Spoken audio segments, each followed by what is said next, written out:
Gather around, gather around. Welcome to the city of Peekskill, New York. Give yourselves a round of applause, ladies and gentlemen.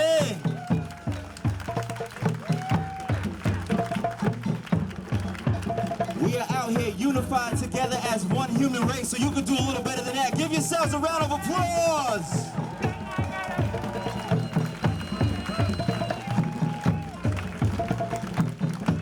It feels so good to be alive. It feels so good to be alive. I just want to make sure I'm in Peekskill. Can I hear everybody just say one time, Black Lives Matter? One more time, Black Lives Matter. Unity in the community. Give yourselves a round of applause. We'll get started momentarily, y'all. Thank you. It feels so good to be alive. Thank you, Kazi.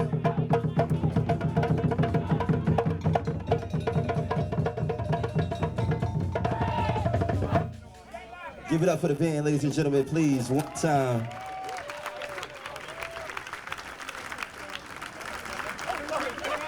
I just really want to start off by saying thank you all sincerely from the bottom of my heart. Taking time out of your day to be here as we protest, as we rally, as we stand together as a unified human race for causes that need to be addressed, to have conversations that need to be discussed. And we all know we cannot do it if we're not together. So I want to start off by saying God bless you all. Whether you're black, whether you're white, whether you're Asian, it doesn't matter who you are, what you are. The fact that you are here today means that you're standing in solidarity. And that means a lot to me as the mayor of this great city.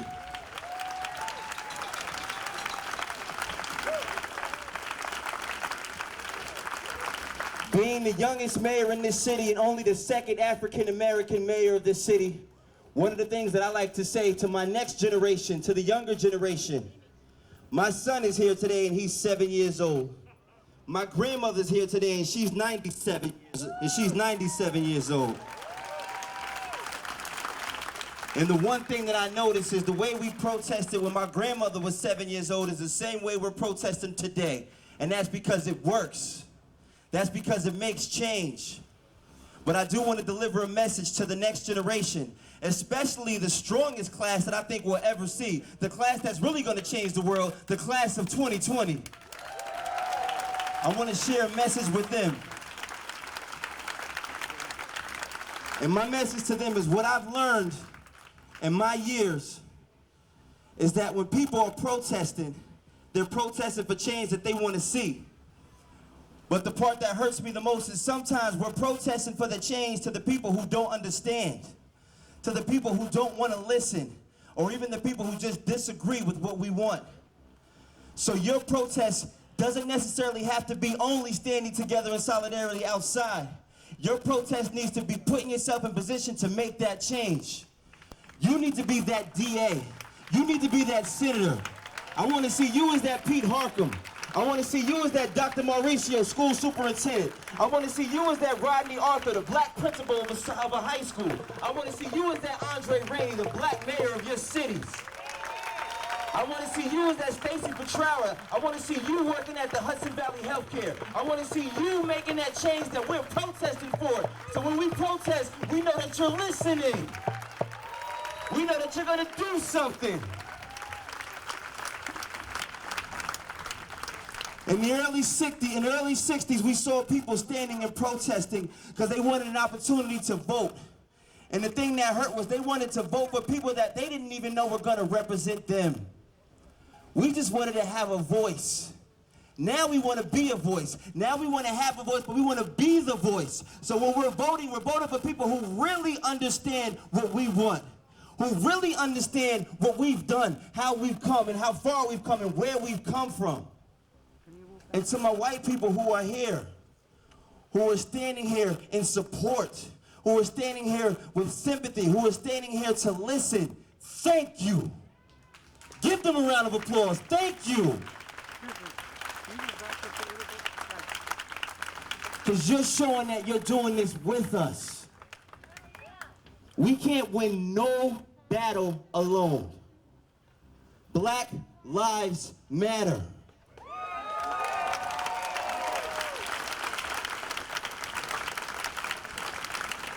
We have some really, really great speakers here this afternoon. There's more people than I can actually say. I mean, I wish I could say thank you to everybody individually, give you a hug or an elbow fist, but I can't. But I sincerely mean it from the bottom of my heart. Thank you.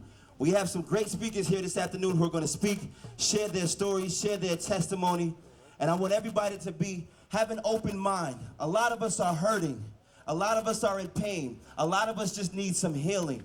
Today is a day that I want us to leave with the message that before we do anything, we're going to heal each other. So when we protest and we get out there and fight for what's right, we do it strategically, because the war isn't for slavery anymore. The war isn't for rights anymore. The war is psychological now.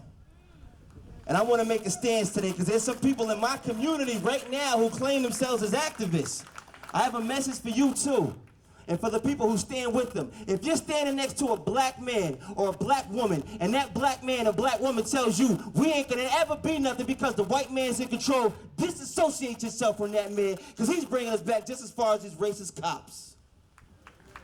You can't tell me that we can't do something. You can't tell me that we can't be something. 400 years ago, what you see right now, 400 years ago was not even a thought.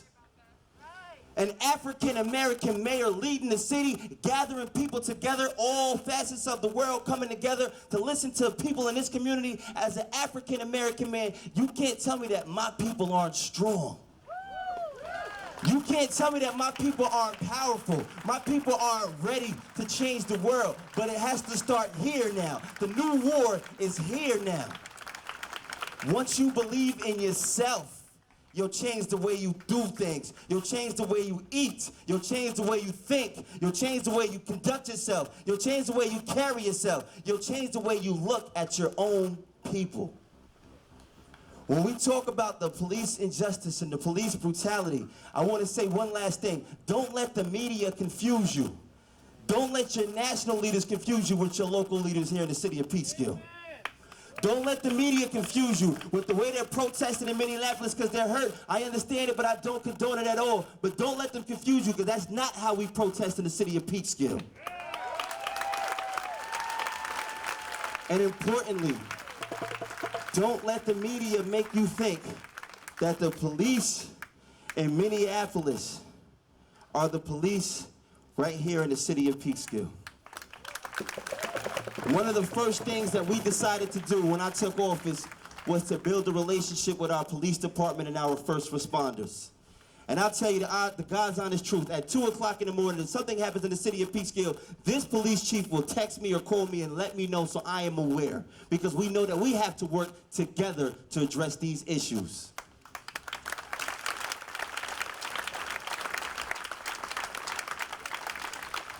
When we leave here today, to all of the people that want to do something, that want to be involved, let George Floyd be the reason you don't give yourself an excuse not to be involved anymore. And for the people who know the history, let Emmett Till, let Sandra Bland, let these people be the reason that you no longer give yourself an excuse to not be involved anymore. And to all of my people who are faith leaders, who may have had a bad history or a bad past, let this be the reason that you get past that and step up to the plate now. Join a board. Join the NAACP.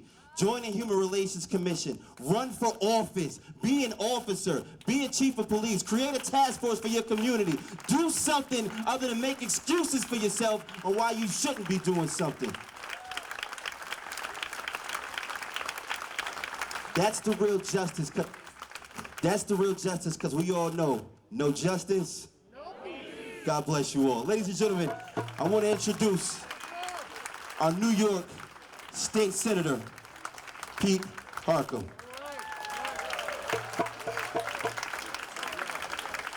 Let's hear it for Mayor Andre Rainey.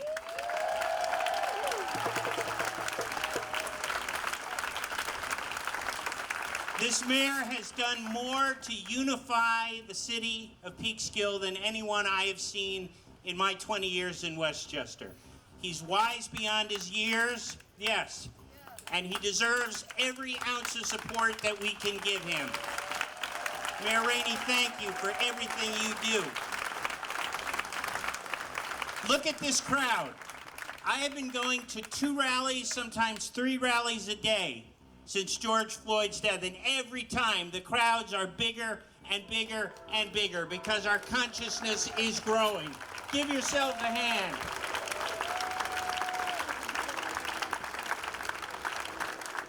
And I too want to thank the police chief for being here, because although we have seen horrible images of police misbehavior, we've got to understand that there are good cops, there are good police departments who are sensitive and care about our communities, and we thank them for their service. But as a white man, I have to listen. I have to be open. This last week, I have heard from constituents, from colleagues, from young people, the rage, the anger, the hurt, and I need to listen to that. And those of us who are white, we must acknowledge that there is systemic racism in our society.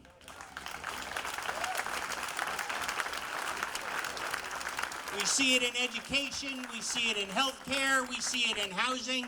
It permeates throughout our society, and we need to be accountable.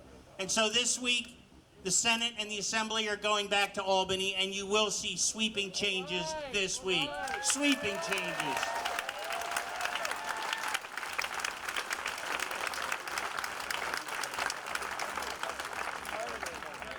But I want to emphasize what the mayor said. We need to hold elected officials accountable. So those of you who haven't voted, you need to vote. For young people, you need to vote. I see the numbers. I know who votes. Young people do not vote. If you are angry today, be angry on primary day. If you are angry today, be angry in November and hold people accountable.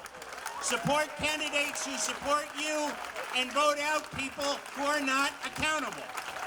Vote.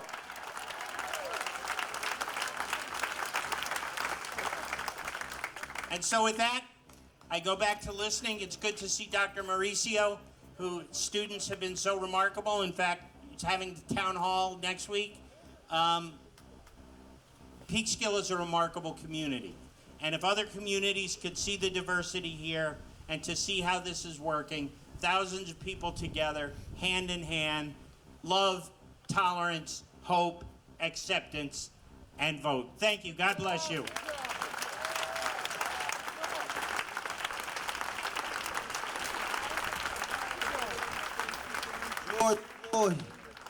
George Floyd.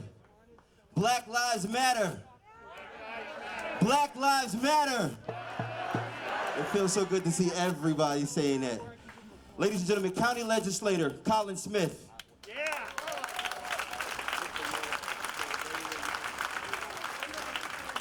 Thank you, Mr. Mayor. It's good to be here.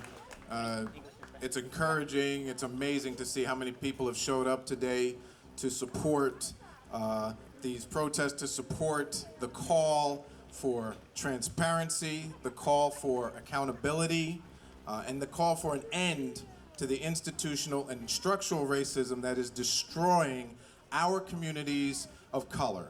So if you're here today, give yourselves a hand, because that's why we're really here today.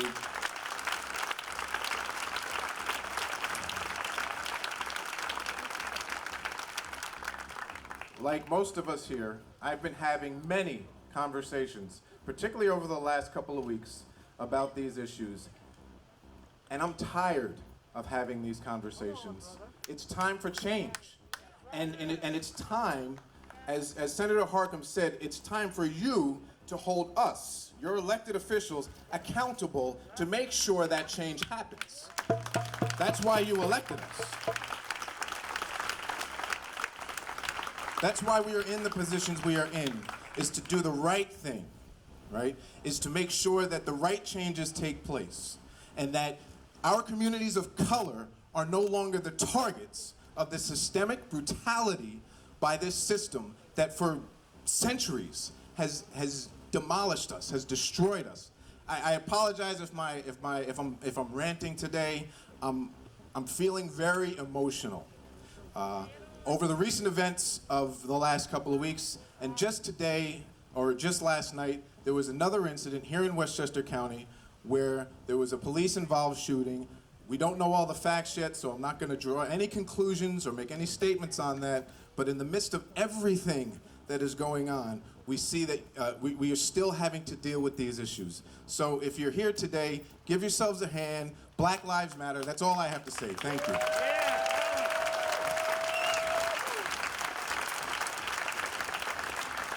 Representing our school district, our school superintendent, Dr. Mauricio, ladies and gentlemen.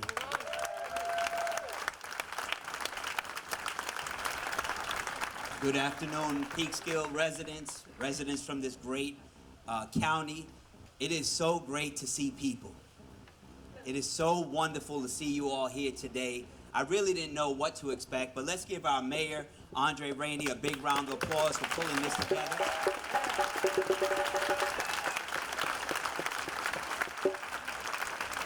I'm honored here. I'm with my board president, Maria Pereira, who's here. I know Miss Bramwell McDonald is here. Sam North is here. Alan Jenkins is here. Pamela Holman Johnson is here. Michael Simpkin is here. Jillian Milan would be here, but she had a health scenario, so she couldn't be here. Let's give our Board of Education a big round of applause, and I'll tell you why.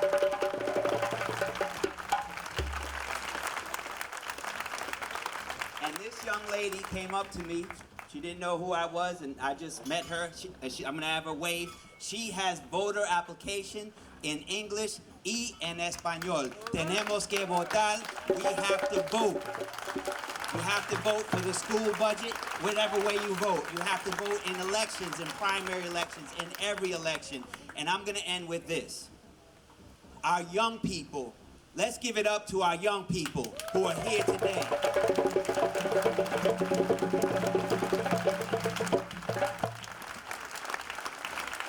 Our young people, they listen to what we say.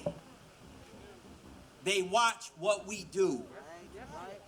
And they measure our hearts based on what comes out of our mouths and whether our actions are aligned with our hearts. And so we as adults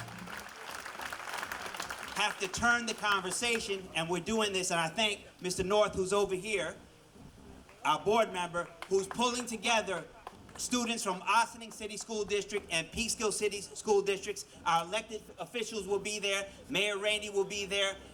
Senator Harkin will be there. Other individuals will be there, not to just listen, but our students will control the dialogue, give suggestions, give their inputs, and then the elected officials will say what they will do about it. And so we want you to join us 5 o'clock next Friday. Thank you, Mr. North. Thank you, City of Peekskill. And God bless the greatest school district, Peekskill City Schools, and the greatest city, Peekskill City. Thank you so much. Thank you, Dr. Martin, for your leadership. Next up, Deputy County Executive Ken Jenkins is here, ladies and gentlemen. Deputy County Executive Ken Jenkins.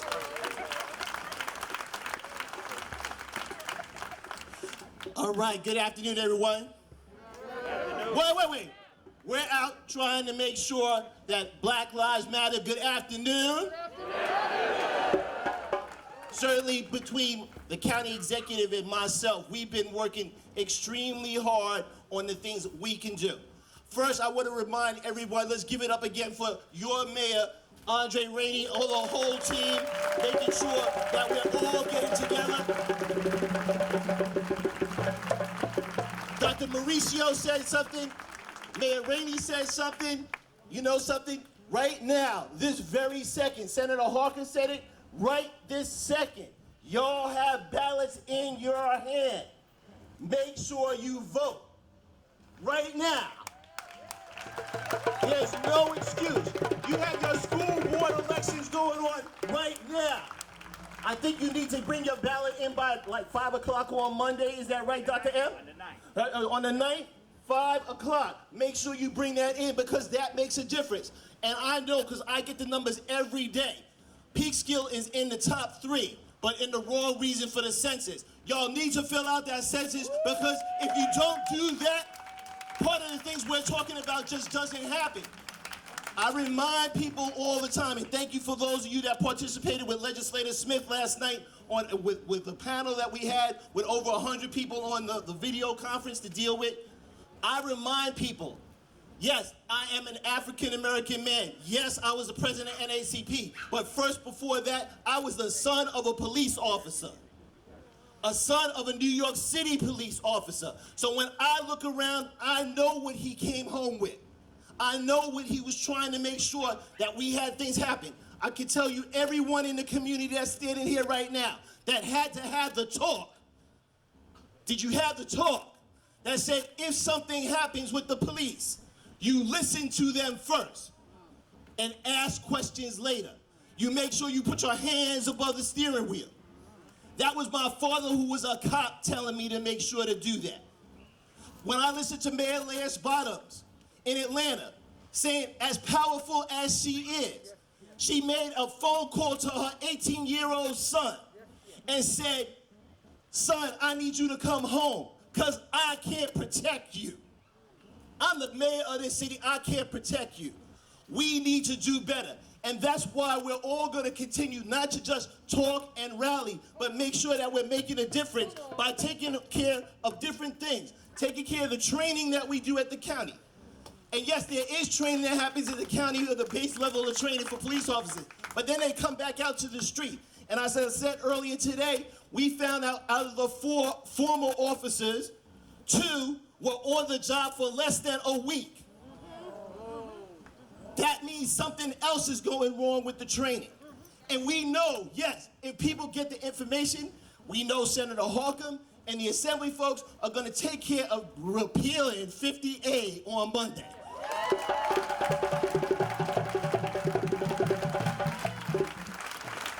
County Executive Latimer has formed a task force. That task force is going to look at the training for all of the county departments to see what things we could do and lessons we can learn and implement. And then we're going to follow that up with making sure that we're having conversations through our Human Rights Commission throughout the county to make sure that every day Black Lives Matter. Every day.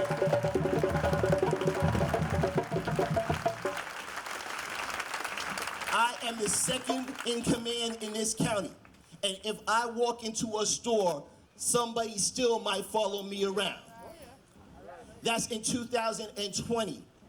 We need to make sure that we are taking this opportunity and we are not wasting it. We're not just coming out to rallies. We're going to make permanent change. Because again, our police departments all around the county, and whether it's Peekskill or anywhere else, 99% are in the right place of frame of mind, but we need to make sure we're supporting them so when they need and they find a bad police officer, they can get rid of that bad police officer, that they don't have unions blocking that particular thing.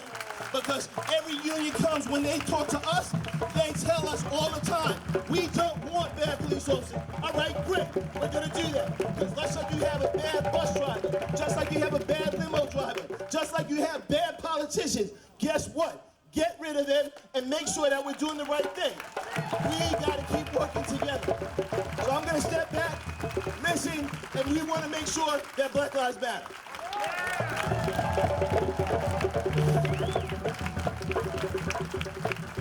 Black Lives Matter.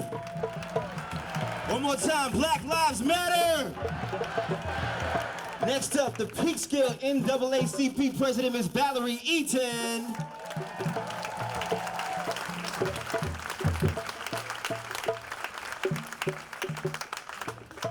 No justice? No peace. No justice? No peace. I can't do anything but reiterate what everybody else said. My duty today was to tell you that you need to contact your legislators in this county and tell them to repeal 50A. If you don't know what that is, because many of you, lo siento, mi llama es Valeria Eaton. All right. This is for everybody. Everybody. You have to fight, because when we fight, we win. When we fight, there is a way to fight, my people, and that is the way they just said. You must vote. If you don't know what to do and if you don't know what's at stake, go to our website, peekskillnaacp.org. If you don't find it there, you let me know. peekskillnaacp@gmail.com. It is up to you to make a difference, not just here, because we are a model community. Are we not? We are a model community where other people will watch us and see what we're doing. This is beautiful. Every single one of you are beautiful. But if we leave today and don't do anything, we fail.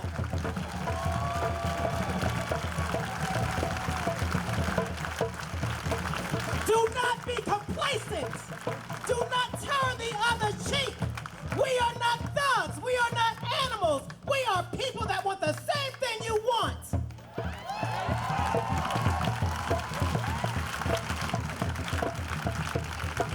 I'll say it again. The system is not broken. The system is set up to be just what it is today.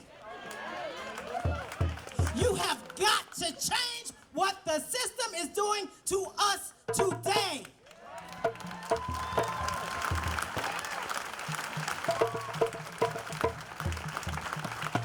If you look to your left or you look to your right, and you don't ever find another white or black person again, introduce yourself from a distance.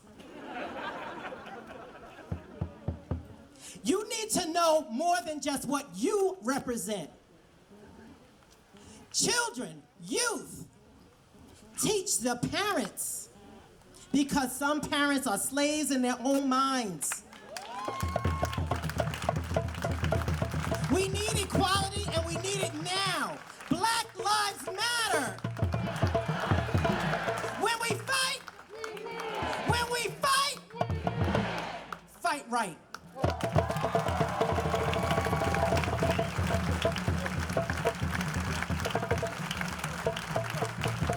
Strong black woman right there, y'all. It's a very strong black woman, y'all.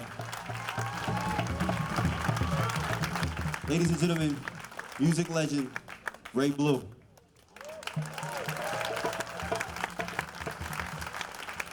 Hello, everyone.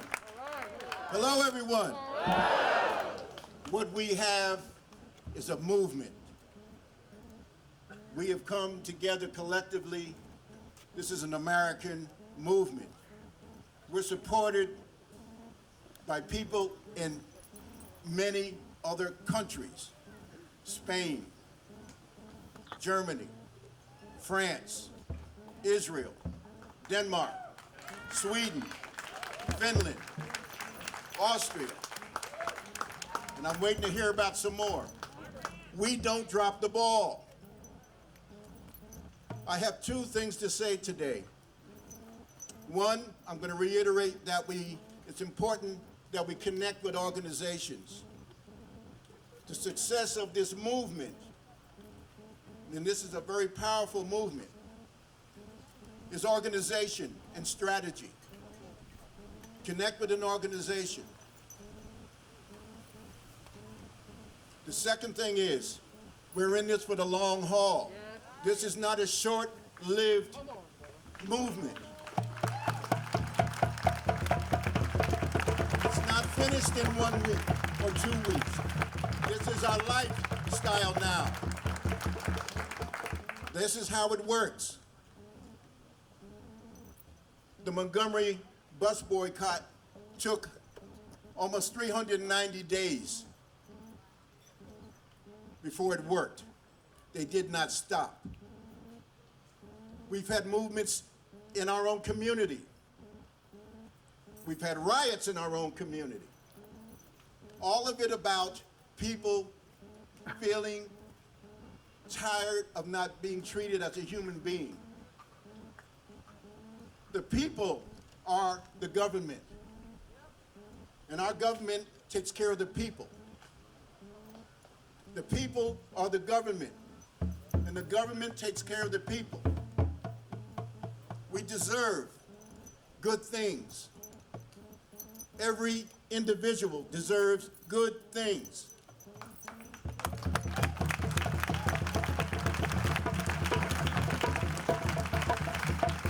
Lastly, we have zero tolerance. Zero tolerance for what is not right. Zero tolerance. We do it in a smart way, in a collective way. We use our intellect. I tell my music students, you bring your A game. People see you before they hear you. Your image, the image that we have, that's the first impression. And that's the most powerful impression. We bring our A game every time. Zero tolerance. Zero tolerance. God bless the movement.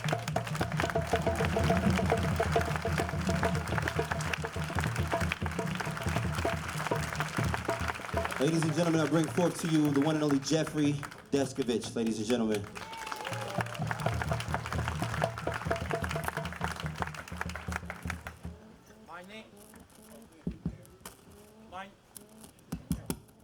My name is Jeff Deskovich, a name well known here in Peekskill. I grew up here in Peekskill.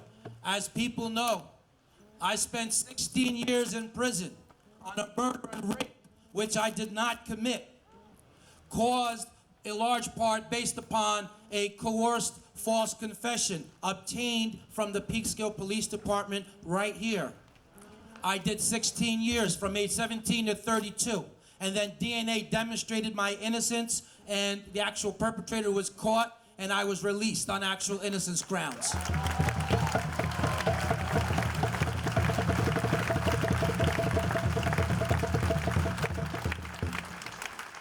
I graduated law school last May.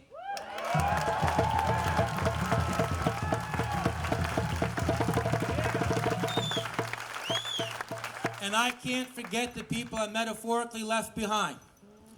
I have to tell you that when it comes to a coerced false confession, when it comes to police brutality, when it comes to unjustifiable deadly police force, when it comes to police using unreliable identification procedures, when it comes to withholding evidence of innocence, it all has that commonality of police misconduct.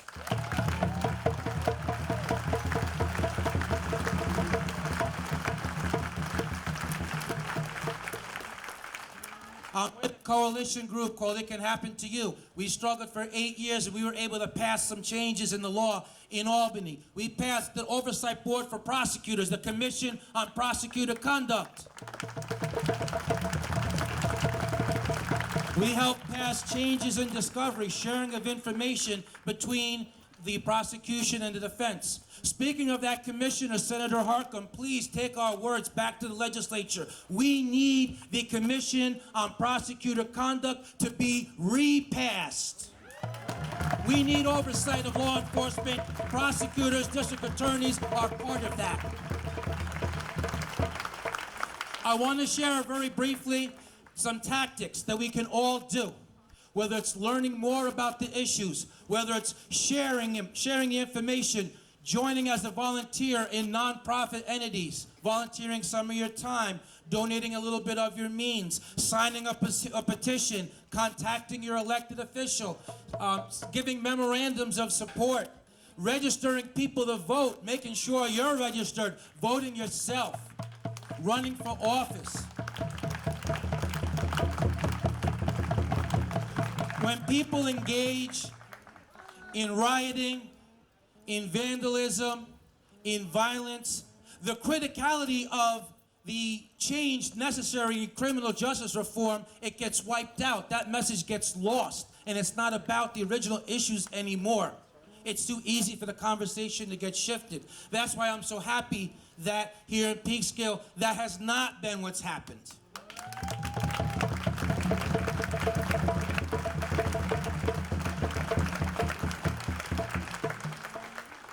My message to law enforcement, and I've been blessed twice a year for the last 6 years to be brought into police academies and speak about my story and share some best practices so that misconduct doesn't happen, so that other false arrests that lead to wrongful convictions don't happen. My message to law enforcement is this: To be a police officer is a very dangerous job. It's a very courageous job. It's an extremely necessary job. I understand that when you go to work, you never know if you're coming back. That's all true. And when a police officer is beat up, when a police officer is killed, that's horrendous. You see the police out in large force, you know, lots of people, and that's exactly as it should be. That's horrendous. That's the worst possible thing. But where is all of that when it's police brutality? Where's all of that when a civilian is victimized by unjustifiable deadly police force? Because as long as one thing is important and the other one is not, there's going to be that divide that we see going on here. And so my message to all law enforcement, especially those that are here, the honest police officers, turn on the ones who are dirty in your profession. Turn on them. Blow the whistle. Speak up. Push them out. Rebuild community relations. And everybody here, vote. Vote. Vote. Who's in office matters. Speaking of who's in office matters, I want to ask another person to speak who's running for district attorney, a former prosecutor of 16 and a half years, is concerned about criminal justice reform, and she would like to speak on that as a member of law enforcement. Mimi Roca, please come up and speak.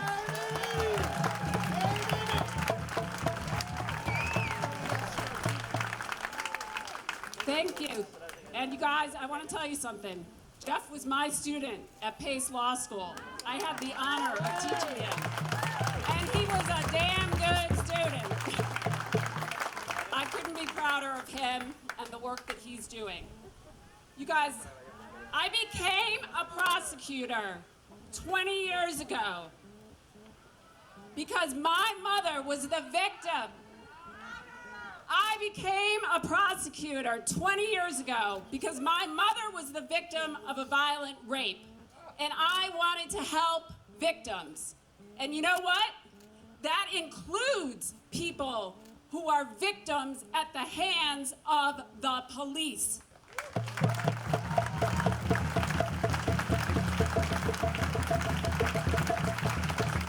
In fact, when police officers or prosecutors abuse the public trust and commit crimes, brutality, or corruption, they must be held to an even higher standard because they are there to serve us, you. So, my message to my partners in law enforcement has been and is now, if you're not part of the solution to this broken system, then you are not if you are not part of the solution, then you are part of the problem.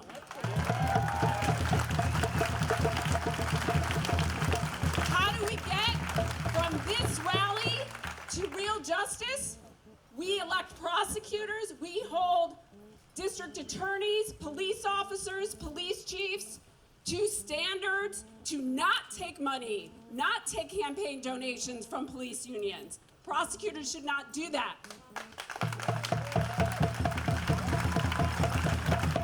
Prosecutors must be transparent. They must pledge to pursue police corruption with the same vigor that they pursue any other case. That's the kind of change we need to move from a rally to real justice. So law enforcement, if you're listening, be part of the solution. If you're not acting, you're part of the problem. Thank you.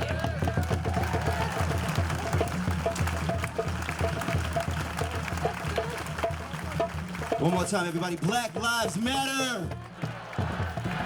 Black Lives Matter. God, it feels so good to hear everybody say that. Ladies and gentlemen, Adam Schleifer. Thank you, Mayor Rainey.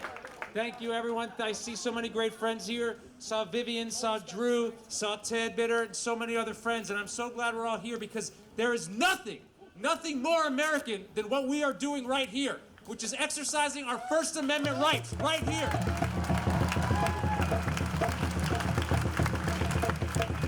And you know, We hear a lot about looting and all this stuff that people say. We have a county executive in Rockland. He said last week that he was going to come down, this is his words, with extreme prejudice on the protests that he was seeing. I can't think of a worse leadership method than saying that to these people who are all exercising our rights under the First Amendment peaceably to assemble and petition the government for redress of grievances.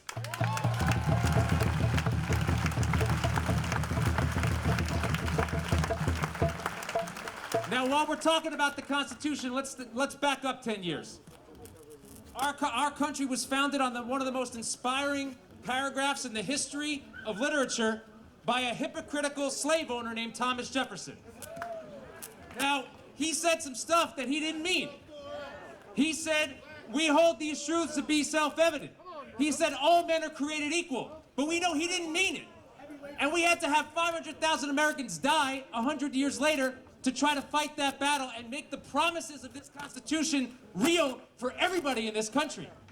And when the Union Army left the South, we had 100 more years of oppression and vote denial and racism from our country. So I'm here to tell you, we have not done enough. We have not redeemed the unmet promises of our Constitution, and we got to do a lot better. Now, let me tell you something. I came as a prosecutor, just like Mimi just said, the same job. My boss, my mentor, was a man named Lawrence Middleton, my hero. He prosecuted the police officers who beat Rodney King in Los Angeles.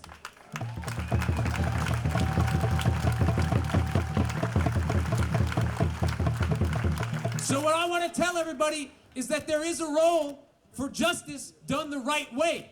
For justice that means true equality and protection for everybody. That means enforcing the Constitution when police officers overstep. That means enforcing the Constitution when they do more than overstep, when they commit murder. Because what George Floyd showed was that was murder. That was murderers in a uniform. And we have to stand up to that. We have to stand up for that in the federal government and say, we will not take that.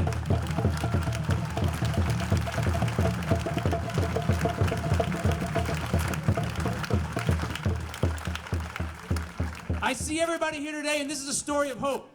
In this entire district, we have everybody coming together. White, black, brown, everything.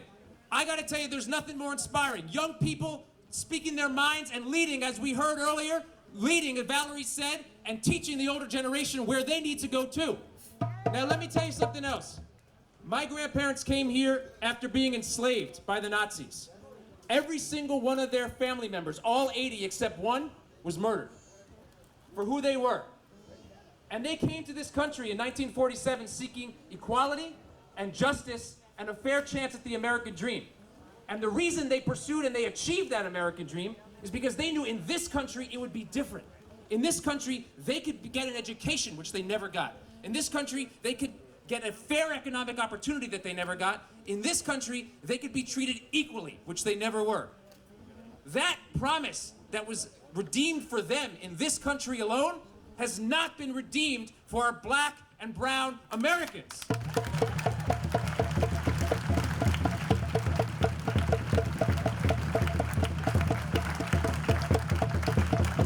And so until everybody in this country knows that the American dream is a potential reality, that they're gonna get a fair chance, that they don't have to walk around and feel like this is somebody else's country, because it's not. Because it's all of our countries. And until everybody feels that, we're not going to get anywhere. So we need people who understand that and will make that a reality. And I am so excited to fight for all of you and make sure that that happens here. Thank you all very much for showing up.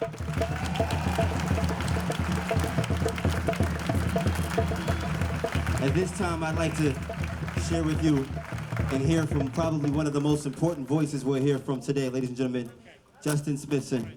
Please come on down. Make them feel comfortable, y'all. Please clap it up and make them feel comfortable, y'all.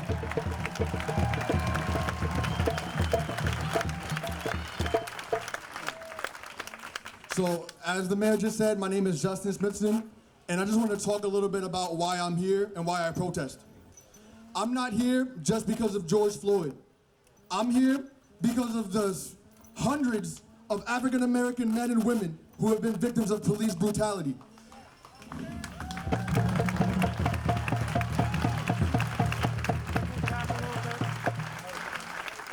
Trayvon Martin Tamir Rice, and countless others that I don't even know the names of. There's so many people who have been victims of police brutality and so many people who don't care. And that's just disgusting. How can you not care that someone is beaten or even killed by someone who's supposed to protect them, protect and serve? It doesn't make sense.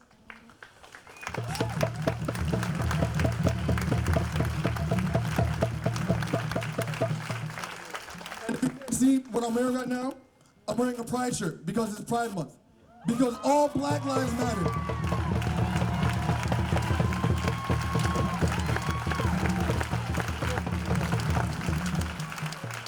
Not just cisgender Black lives, not just straight Black lives. Every single Black life matters.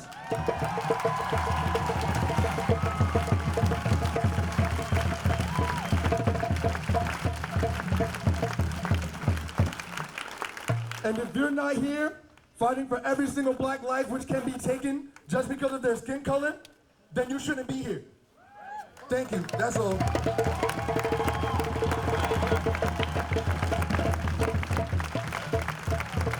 Wonderful, absolutely wonderful. Ladies and gentlemen, Martin McDonald. Martin McDonald.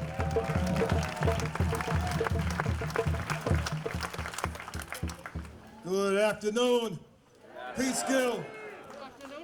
I am here. I gotta say, I wasn't gonna say anything. I was not gonna say anything. I'm not here representing the Peekskill NAACP. I'm here representing Martin McDonald, a Black man. And Black lives do matter. And what I'm afraid is starting to happen right now is that this is becoming more platitudes. This is just an opportunity for people to talk to you rather than do something when they may have the power to do something and they're not doing it. Don't be fooled. You gotta hold people accountable. Just because they get up here and they sound good, because they're running for office or they're about to do something, that's not what this is.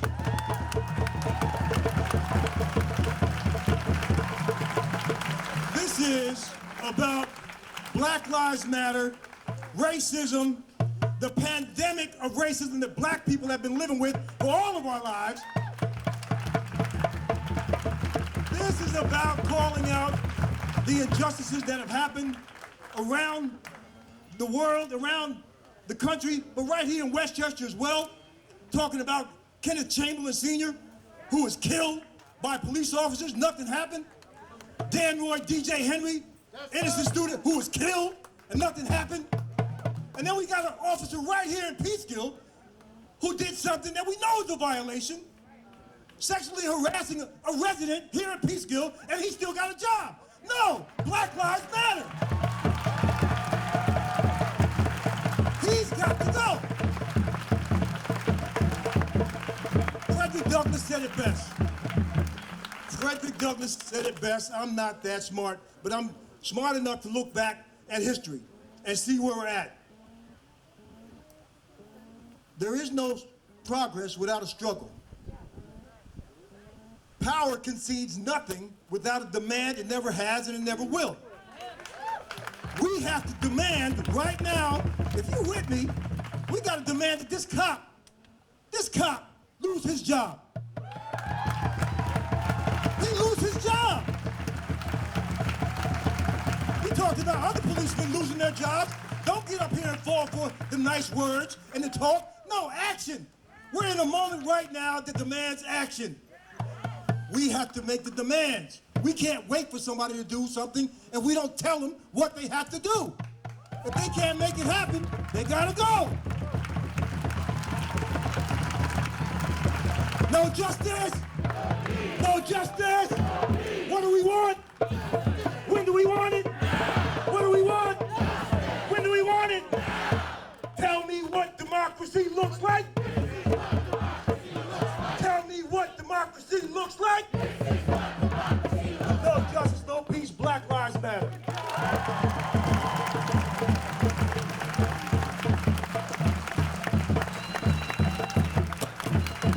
Wow, wow, wow. Ladies and gentlemen, I give you Mondaire Jones.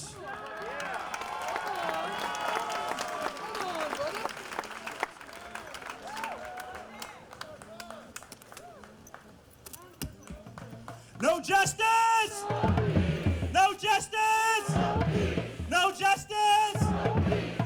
racist police.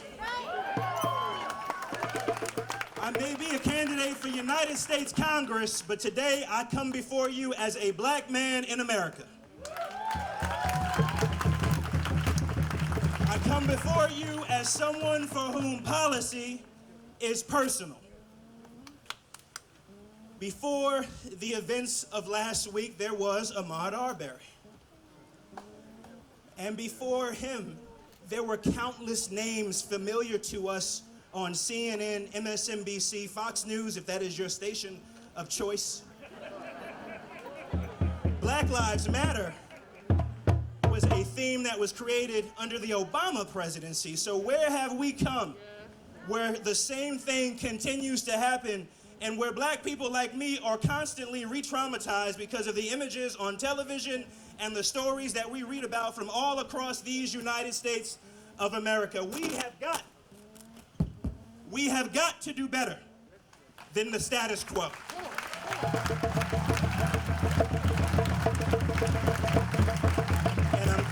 And I'm grateful for the comments of Mr. McDonald, because I thought to myself, you know, this isn't just a problem on the other side of the political spectrum. I say that as a lifelong Democrat. We got too many Democrats who only talk about racial justice when they run for something.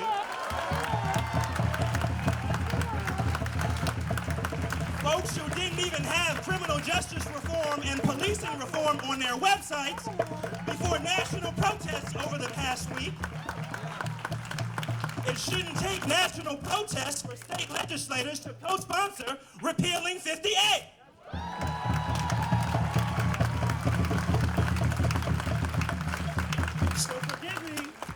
So forgive me if I'm feeling like we need more people in office for whom policy is personal. I looked out onto the field and I saw a sign that says, "Get your foot off of our necks." Come on, brother. And it reminded me of something that I think we ought to be talking more about, which is that even before the events of last week, this economy was on the necks of black and brown people in this country.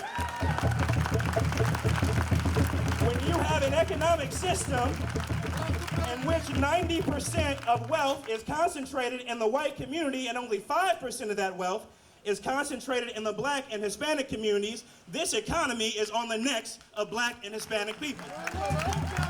That's systemic racism. I'm not a professor, but I figured I'd talk a little bit about it today. When you have a property tax funded system of public education, which concentrates tens of billions of more dollars in white communities and deprives public school students of critical educational opportunities.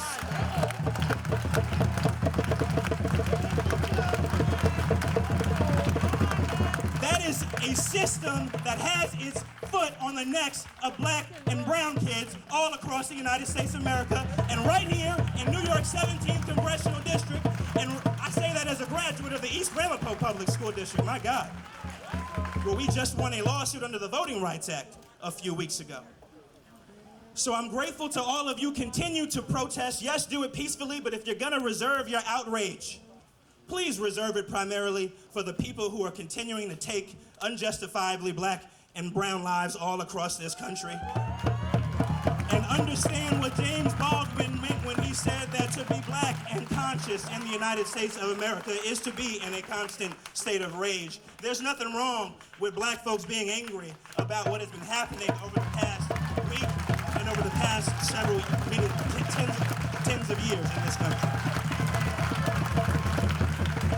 So I'm with you always. I would have been with you here, out here, as my record shows, even if I wasn't running for Congress. And I hope that you stand with me. Thank you so much. And keep going on, because I'm with you.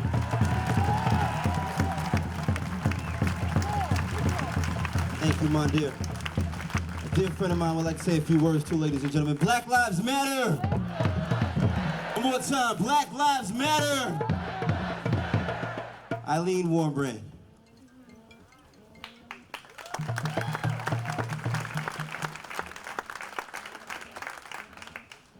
Good afternoon, Peekskill. I'm going to change the tone just a little bit. Louder? Okay. Even before we are a thought, we are classified, labeled Homo sapiens. Homo sapiens in Latin is wise man. Literally homo meaning man, and sapien meaning discernible, wise, and sensible. When we enter this world, we arrive dependent upon others into a set of circumstances beyond our control with the innate need to connect, where we learn what discernible, wise, and sensible are, unique to each of us. We have no control over the where and how, and while young, little choice as to how we process it. As we mature, experience informs that process by presenting choices. Our future depends on what we learn in the present and what we know from the past. At present upon us is what educators call a teachable moment, an opportunity to use what is happening and gain from it. This moment in time has taught me that I am a product of my past and that I must recognize and accept that I have adopted tendencies, biases, ideologies, cultural beliefs, influenced by others, and with that recognition, the need to examine them and choose what fits.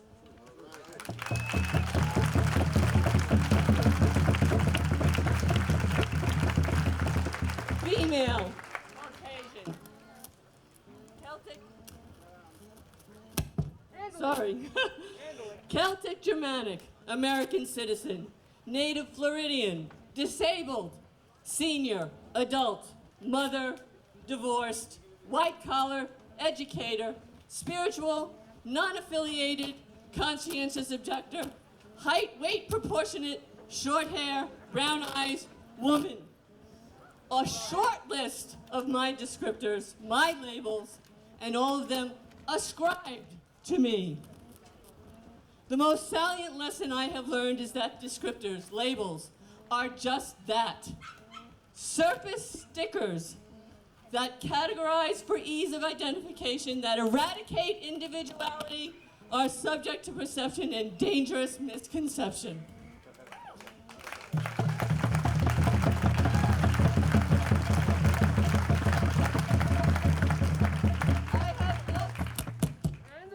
I have also learned the might of the minuscule. There is a saying, much in little. Perhaps you know it as big things come in small packages. A microbe, invisible to the naked eye, brought the world to its knees. I have learned that the tiniest of things can be, often are, a catalyst for major change. I have learned that what was is subject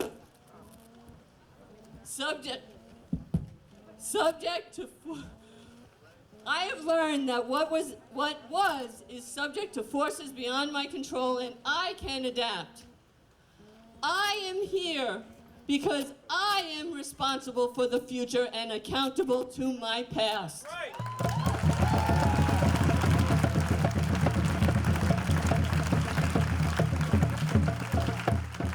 It is my choice here today to combine the lessons, to adopt the discerning, wise, and sensible, and examine my past, recognize and discard what is not my own. It is my choice to accept the responsibility for the future by seizing the relatively small efforts, like this gathering here, and catalyze it for major change by helping others to do the same. I believe that we are all, each of us, change agents in an historic time. We are experiencing a paradigm shift of epic proportions, and we have a choice, personally and collectively, to allow ourselves to be swept up or embrace and control our direction. Pandora's box has been opened.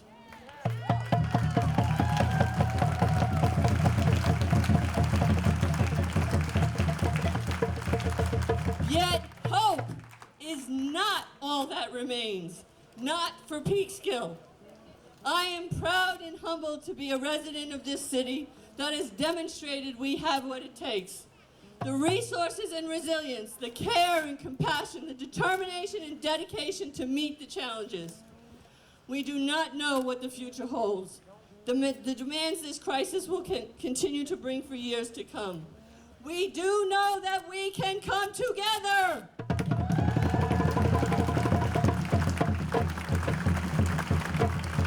Let us meet the shift with our want and our will for an ever-improving tomorrow and foster, not fear, the endless possibilities of choice. Thank you. Thank you so much, Eileen.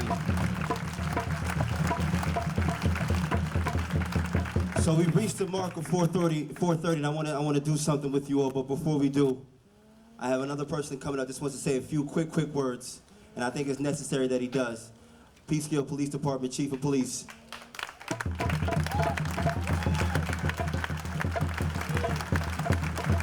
Donald Homie. Thank you, Mayor. A lot of things we've talked about today talk about what we have in common. A lot of things what we're talking about today talk about what we have in common. But the biggest thing we have in common is that we can do better, is that we can change and we can improve, every single one of us. Now, when I came here today, Hold him accountable. it was about what we want to say. Anyone wants to talk to me afterwards, I'll talk to you. I will talk to anyone here. I'll be the last one here if you want to talk to me afterwards. But what I want to say is this. I'm not here to give a speech. I'm not here to tell you things you don't want to hear. I'm just here to tell you that we're listening. And that's what we're here to do. We're here to listen. So I want to thank you all for coming, and I want you to know that we are listening. Thank you.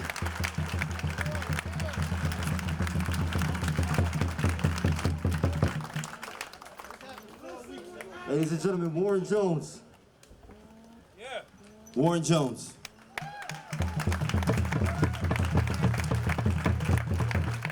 Y'all may not be religious, but I want to say God bless everybody anyway. God bless you too. One thing, I'm looking at that sign, George Floyd, and I'm thinking about 9 minutes on his neck. All right, so I'm asking for 9 seconds, everybody bow their head for George Floyd for 9 seconds.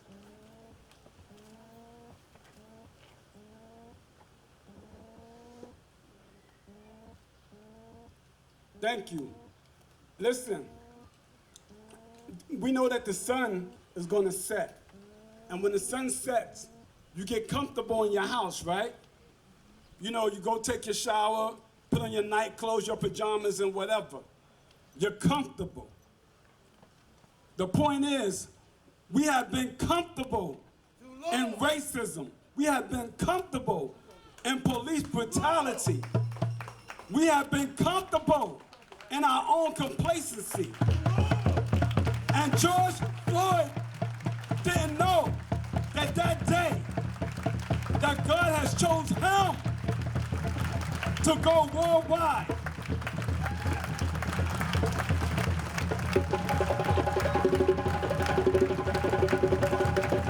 His name shall not be in vain. This day forward, all 50 states have protested because of what happened to George Floyd. All the other countries, Africa, Europe, Poland, Asia, are protesting for George Floyd. This is a movement that will not be ignored. 9 minutes. There was no humanity. His hands was in his pockets. He had a smirk on his face. He can't breathe. The crowd was saying, get up off that man, put him up in the car or something. There was no compassion. Where has America come to where we're comfortable in our wickedness? We're comfortable in no compassion. We're comfortable in no love and caring. George Floyd for 9 minutes was crying for help. But the world now says, George Floyd, we got your back. No more complacency. No more complacency.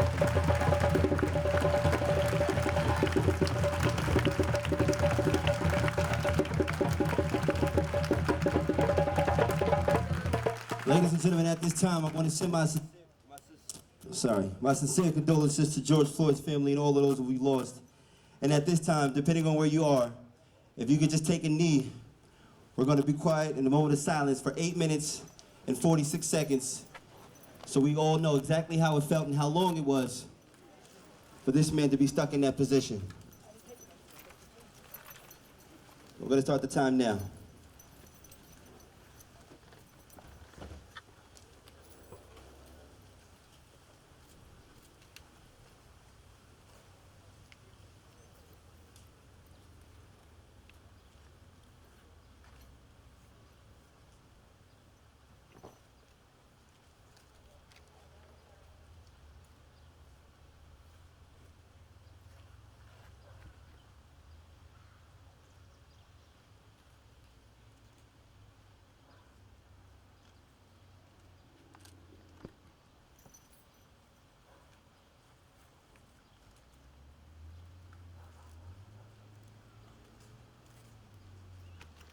Eight minutes left.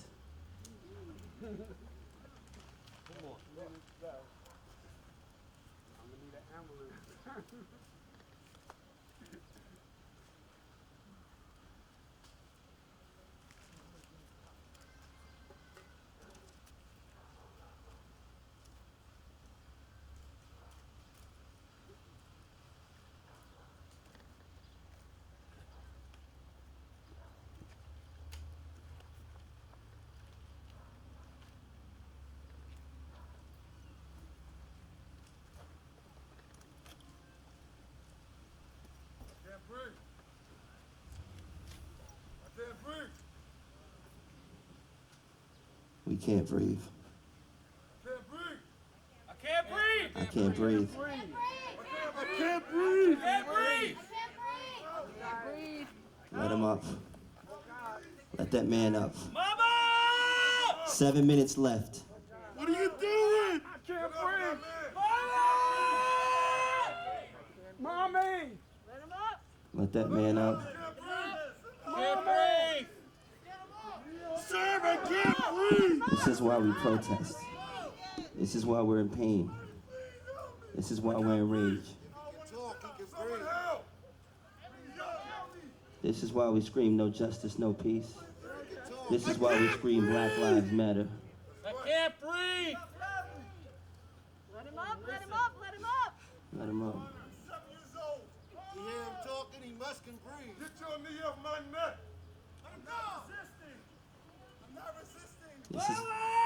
I'm not resisting. This is why we've come together. I can't breathe. Let this motivate you to do something, people. You hear him talking? Let this motivate you to do something. 6 minutes left. He said I can't breathe. I can't breathe again. My private hurts. Let each second we lose motivate you to do something when you leave this afternoon. Every voice you've heard, every opinion you've heard. Somebody help. Let this motivate you to do something when you leave this afternoon. No justice, no peace. Somebody help. No justice, no peace. It'll never happen again. We can't breathe. Black Lives Matter. Black Lives Matter. Black lives matter. No justice. No peace. No justice. No peace. We can do more. No racist police. That's right.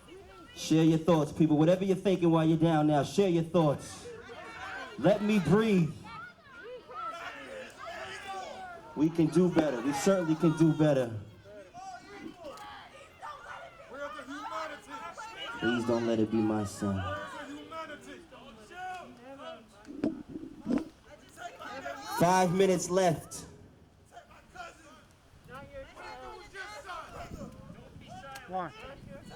Don't be silent. Chris Malone.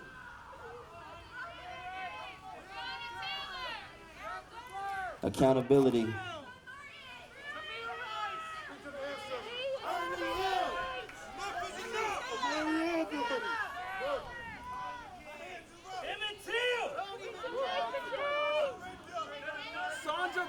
we can make the change. Let this motivate you to do something. While you're down on your knee, let this motivate you to do something when you leave here this afternoon.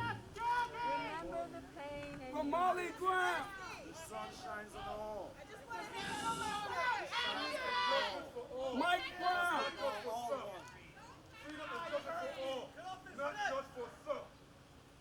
4 minutes left. All men are created equal. I can't breathe. Black wealth or else. Black wealth or else.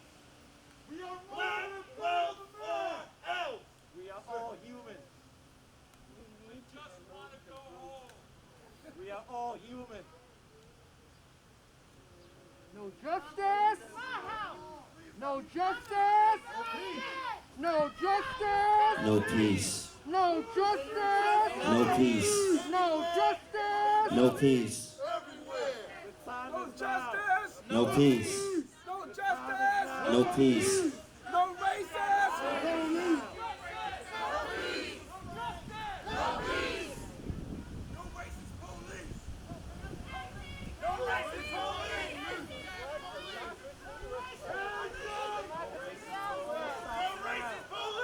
Let these last 3 minutes allow you to heal.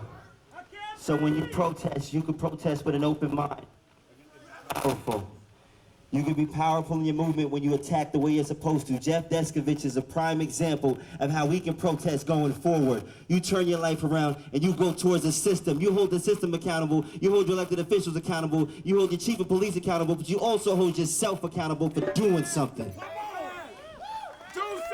I'm supposed to do something when we leave this rally because I'm the mayor of this city, but you're supposed to do something too. No more excuses. For sitting down here 8 minutes and 46 seconds. If this isn't enough to make you stop making excuses, I don't know what will. We have 2.5 minutes left in the memory of George Floyd. Because of this pandemic, we've seen people come together better than ever before in this nation. And right after the pandemic, we had the issues with the Black Lives Matter. But for the first time in my lifetime, everyone agrees. And black people especially, we need to capitalize on that. Amen. We need to use this to our advantage. Unity. 1 minute and 30 seconds left. Heal. Black people, heal. Heal. Heal yourself. Heal. This is pain, but we can get through this. Heal. You must heal. Heal. You don't have to riot. Step to the system. You don't have to riot. Step to your elected officials. Hold yourself accountable to holding the people in position accountable. Peaceful protest. Peaceful protest. Ladies and gentlemen, in this last minute, I just want to say I love you all from the bottom of my heart. Whether we're Republican, Democrat, black, white, the fact that you are here today, whatever your political views are, the fact that you've come together with me and the rest of my council and the people in this city today shows that we can unify on issues that matter most, and I love you all. We love you back. We have 30 seconds to heal and change the world when we leave this afternoon.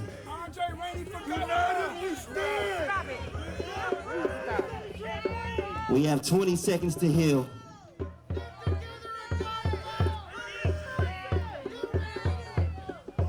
It's a new day. We have 10 seconds to heal. 9 seconds to heal.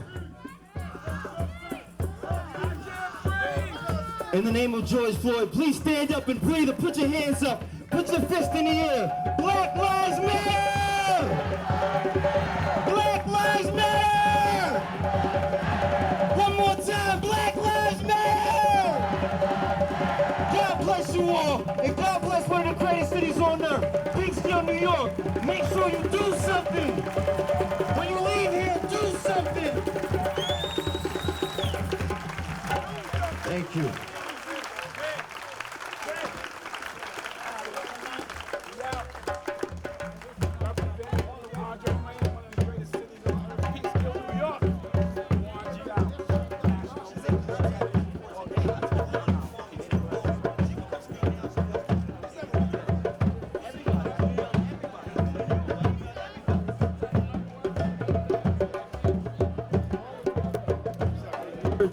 Everybody, please take a look at the artwork in the middle of the football field.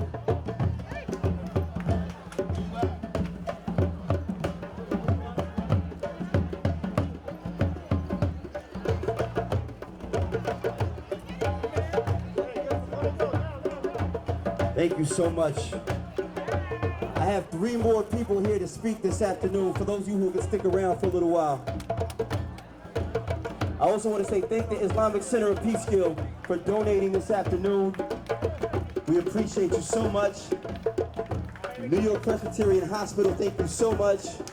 And Baxter's store right in Main Street, Baxter's Pharmacy as well, for donating. Thank you so much. Asha Castleberry is here. Evelyn Farkas is here. David Buchwald is also here. I'm going to ask Asha to come up first, please. Say a few words. For those of you sticking around, please pay attention.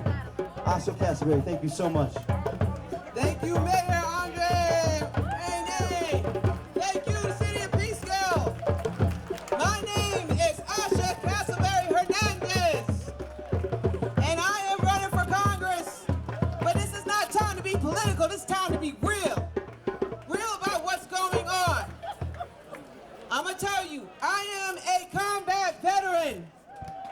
I served 30 months in the Middle East defending our democracy. And as a black woman, the first black woman to run for this congressional seat, I am proud of our democracy. However, we know we have some work to do. Looking at what happened recently, not only with the coronavirus happening, where it disproportionately impacted Black and Latino communities, where I lost my grandfather from the coronavirus. And then we go to another crisis, knowing we have an issue involving social injustices. But I'm not here to complain. I'm here to give you a solution here. The one thing I want to focus on is economics. If, as your member of Congress, I will support reparations for African Americans. I am a descendant of slaves, and we need reparations. And in Peekskill, I want to see more people of color owning businesses, building their wealth, doing what they have to do to build up what they need necessary to influence politics or policy by bringing in them black dollars in politics. This is necessary. This is what changes our systemic issue. Let's be real moving forward. Thank you very much.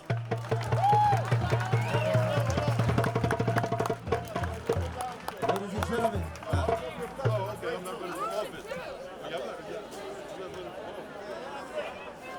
Ladies and gentlemen, Evelyn Farkas, ladies and gentlemen, Evelyn Farkas. There's also a nice young man here.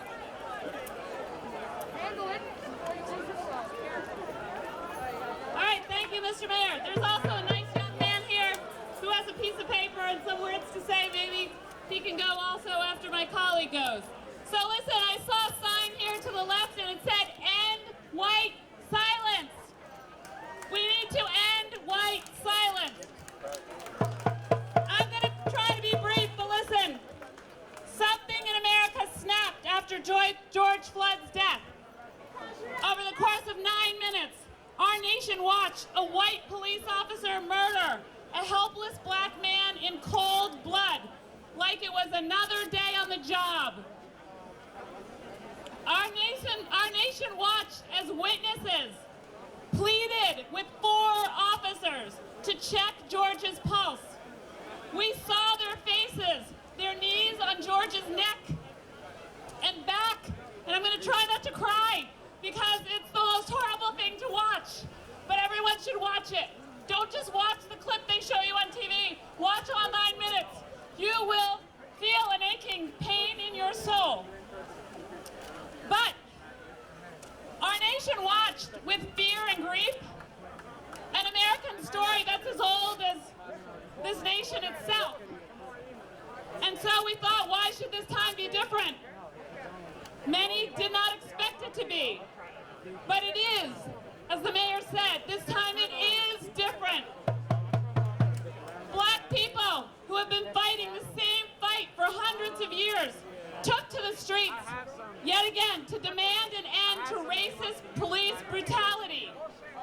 But this time, Americans, like all of you here, of all races, of all ages, joined them. We joined them, we stood with them, and we took George's death personally. This time, white Americans took responsibility for tolerating these killings, took responsibility for relying on black Americans to bear the burden of making our country safer and more just. We stood together, but together we have to stand firm. As the mayor said, our work is not done. We must eliminate qualified immunity under the law to provide police transparency and accountability. We must end mass incarceration in America and end mandatory minimum sentencing. But we must also address inequality in housing, in transportation, in education, and most urgently, during a pandemic that still rages, that took my colleague Asha's grandfather, health care. Each of us here today, the white people in particular, must commit to doing everything they can to make this country more equitable, more fair, more just. We must commit to justice for George, for Brianna, for Trayvon, for Eric, for Ahmaud. I have all these names memorized, it's insane.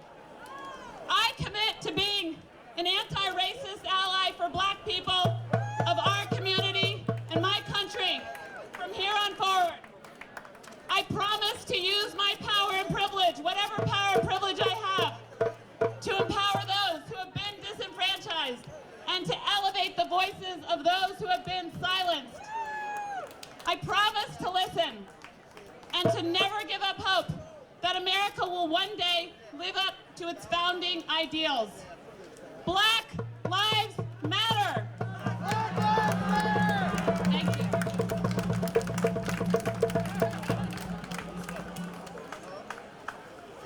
Alpha Phi Alpha's over there on the field, ladies and gentlemen. If you need absentee ballots, if you want to get involved and vote absentee ballots, they have them right over there. Next up, ladies and gentlemen, please, David Buchwald.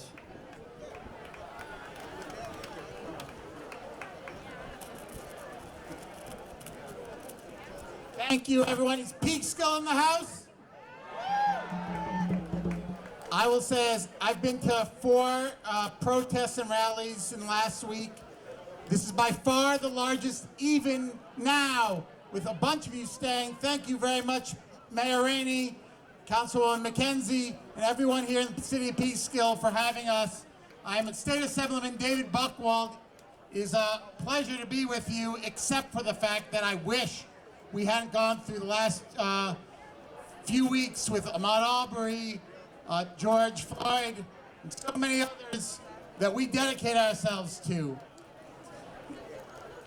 We hold these truths to be self-evident that all men and women are created equal. And when those immortal words were said, we learned that at our founding, we both had high ideals as a country and also fell far short of them. We know that we are at our best when we dedicate ourselves to the principle that who you are is a matter of what you have done with yourself and what you have dedicated yourself to, not a matter of your birth. And that is why I will be proud this week as a member of the State Assembly to vote to repeal 50A, the bill that shields police officers from accountability. And when I look back on my State Assembly career, originally I would have thought that my proudest moment might be passing the bill to expose Donald Trump's tax returns, which I sponsored, or the bill to hold corrupt public officials to account and take away their pensions while they sit in jail.